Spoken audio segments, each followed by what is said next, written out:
দর্শক, নানা দিকের নানা ইকুয়েশনে মনে হচ্ছে যে নতুন রাজনৈতিক দল এনসিপির রাজনীতি চ্যালেঞ্জের মুখে পড়েছে এবং তাদের অস্তিত্ব চ্যালেঞ্জের মুখে পড়েছে।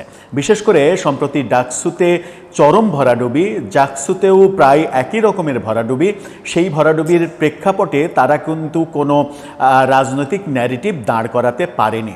বিএনপি যেমন বলার চেষ্টা করেছে যে জামাতের ভিসি সরকার সবাই মিলে শিবিরের পক্ষে এক ধরনের মেকানিজম করে ছাত্রদলের পরাজয় নিশ্চিত করেছে, সেই ধরনের কথাও কিন্তু এনসিপির পক্ষ থেকে বলার কোনো স্কোপ ছিল না। কারণ এনসিপি নেতারা ডাকসু নির্বাচনের পরপরই দেখেছি যে ভিসিকে সাধুবাদ জানিয়ে, ধন্যবাদ জানিয়ে তারা সামাজিক যোগাযোগ মাধ্যমে স্ট্যাটাস দিয়েছেন সুন্দর নির্বাচনের জন্য। তার মানে হচ্ছে যে ডাকসুতে যে বাগসাসের তাদের ছাত্র সংগঠনের একেবারে ভূমিধস পরাজয়, সেই পরাজয় এবং আব্দুল কাদের যে বৈষম্যবিরোধী আন্দোলনের অন্যতম একজন পরিচিত সমন্বয়ক, তার যে মানে প্রতিযোগিতায় শেষ পর্যন্ত গিয়ে 5 নম্বরে অবস্থান নেয়া, এই যে 5 নম্বরে অবস্থান যাওয়া, মানে স্বতন্ত্র প্রার্থী হিসেবে শামীমের তার চাইতে অনেক ভালো করা, উমামার অনেক ভালো করা, এই ব্যাপারগুলো এনসিপির রাজনীতির জন্য একটা বড় চ্যালেঞ্জ হয়ে দাঁড়িয়েছে এবং তাদের অস্তিত্ব হুমকির মুখে পড়েছে বলেই বিশ্লেষকরা বলছেন এবং কোনো কোনো ক্ষেত্রে এনসিপির নেতারা সেটা মেনেও নিচ্ছেন। দৈনিক যুগান্তরের একটা রিপোর্টে এনসিপি নেতারা বিভিন্ন কথা বলেছেন এবং সেই কথাতে তাদের চরম হতাশা ফুটে উঠেছে। এই হতাশার মধ্যে তাদের রাজনীতিতে আমার মনে হয় যে শুদ্ধি অভিযান তারা শুরু করছে। এরই মাঝে একটা সিদ্ধান্ত তারা নিয়েই ফেলেছে, সেটা হচ্ছে যে তাদের যে ছাত্র সংগঠন, যারা যেটাকে তাদের ছাত্র সংগঠন হিসেবে তারা স্বীকার করছিল না বাগসাস, তারা বলছিল যে লেজুর ভিত্তিক ছাত্র রাজনীতি তারা চায় না, সেটার থেকে তারা ঘুরে এসেছে এবং তারা এখন স্বীকার করছে যে বাগসাস তাদের সংগঠন। কোনো রাগঢাক, চুরি, মানে এ ধরনের মানে কাজে তারা যেতে চাচ্ছে না। মানে চুরি বলতে কি, যে মানে চোরাগুপ্তা ব্যাপার, যে আমি মুখে স্বীকার করব না তুমি আমার, কিন্তু তুমি আমার, এই ধরনের পদ্ধতিতেও তারা থাকতে চাচ্ছে না, সরাসরি স্বীকৃতি দেওয়ার পদ্ধতিতে যেতে চাচ্ছে। তার মানে হচ্ছে যে একটা বিপর্যয় তাদেরকে ঘিরে ধরেছে। সেই বিপর্যয়টা কি, এনসিপির নেতারাই বা কি বলছে, তাদের পরবর্তী স্টেপগুলো কি হচ্ছে, কোন কারণে তাদের এই বিপর্যয় হচ্ছে, একটু বোঝার চেষ্টা করব তাদের ভাষ্য অনুযায়ী যেগুলো গণমাধ্যম বলছে। থাকবেন পলিটিক্স টিভির নিয়মিত আয়োজনে।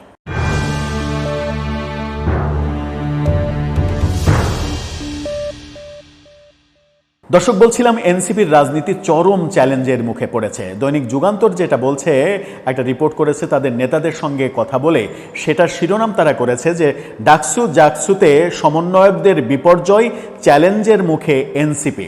এনসিপি চ্যালেঞ্জের মুখে পড়েছে, এটা কিন্তু তারা বলছে। সেখানেই বলছে যে মাত্র 1 বছরের, শেখ হাসিনা পতনের মাত্র 1 বছরের ব্যবধানে সেই নেতৃত্বের একটা বড় অংশ কেন বিশ্ববিদ্যালয় পড়ুয়া তরুণদের পছন্দের তালিকায় নেই, সেই প্রশ্ন জোরে সোরেই এখন উঠছে। অর্থাৎ ডাকসু জাকসু নির্বাচনে ফল বিপর্যয়ের কথা বলা হচ্ছে। অথচ গেল আগস্টে দেশে রাজনৈতিক পট পরিবর্তনের পর বিভিন্ন ক্যাম্পাসে ছাত্র সংসদ নির্বাচনের দাবিতে সবচেয়ে বেশি সরব ছিল বৈষম্যবিরোধী আন্দোলনের সঙ্গে যুক্ত শিক্ষার্থীরা। সে কারণে অনেকেই ভাবছিলেন যে আবু বাকের মজুমদার, আব্দুল কাদেরের মতো প্রথম সারির সমন্বয়কদের নেতৃত্বাধীন বাংলাদেশ গণতান্ত্রিক ছাত্র সংসদ বাগসাস তারা ভালো ফলাফল করবে। কিন্তু মানে ডাকসু নির্বাচনের আগে জাতীয় নাগরিক পার্টির এনসিপির শীর্ষ নেতারা বাগসাসের প্যানেলকে সমর্থনও দিয়েছিলেন, যেটা তারা তাদের ছাত্র সংগঠন হিসেবে মানছিলেন না। অবশেষে দেখা গিয়েছে সমর্থনও দিয়েছেন। কিন্তু মানে ছাত্র সংসদ নির্বাচনগুলোর মাধ্যমে তরুণদের নিজেদের জনপ্রিয়তা জাহির করার সুযোগ ছিল নবীন এই রাজনৈতিক দলের জন্য। কিন্তু ডাকসু জাকসুতে বাগসাস প্যানেলের ভরাডুবিতে এখন এনসিপি নতুন চিন্তার মধ্যে পড়েছে। বৈষম্যবিরোধী ছাত্র আন্দোলনের সাবেক সদস্য সচিব এবং বর্তমানে এনসিপির যুগ্ম সদস্য সচিব আরিফ সোহেল বলেছেন, যদি বাগসাস এই ঢাকা ও জাহাঙ্গীরনগরের ফল ভালো করতে পারত, তার ইতিবাচক প্রভাব এনসিপির রাজনীতিতে পড়তে পারত।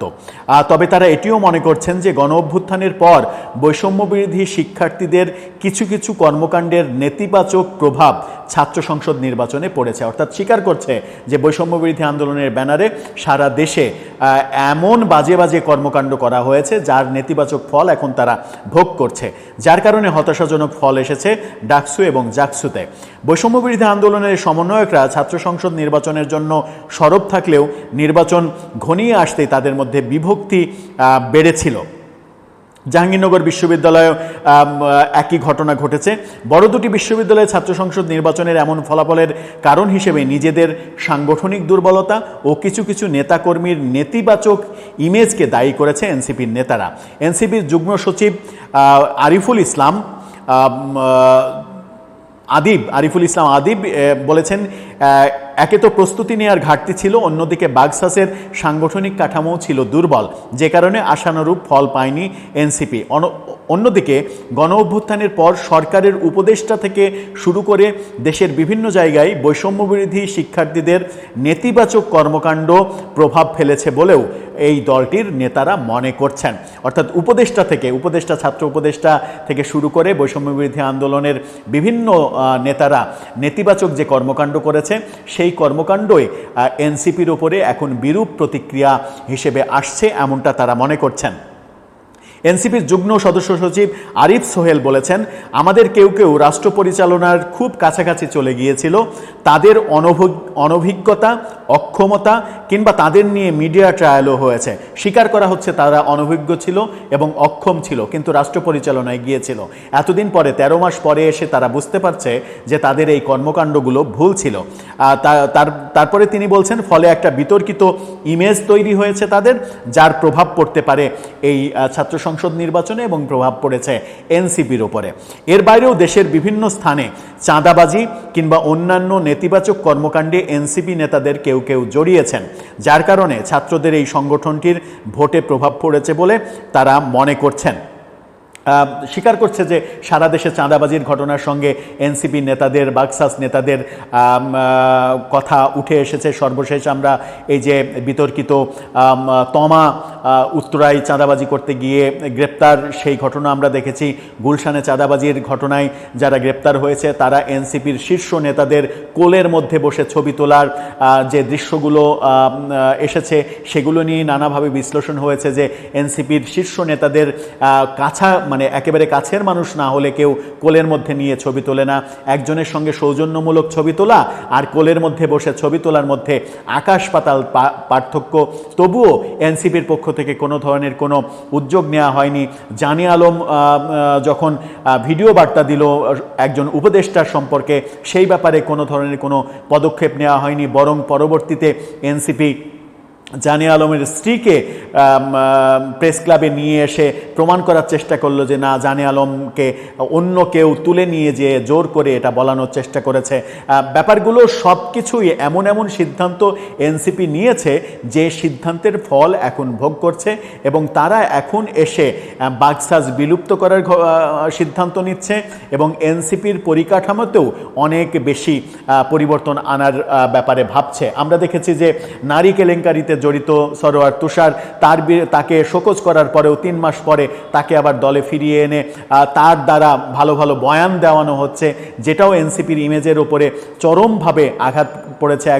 একজন নারী যিনি অভিযোগ করলেন তার ব্যাপারে এনসিপি বিন্দুমাত্র কোনো আগ্রহ দেখায়নি, বরং তাকে নানাভাবে হেনস্থা করা হয়েছে।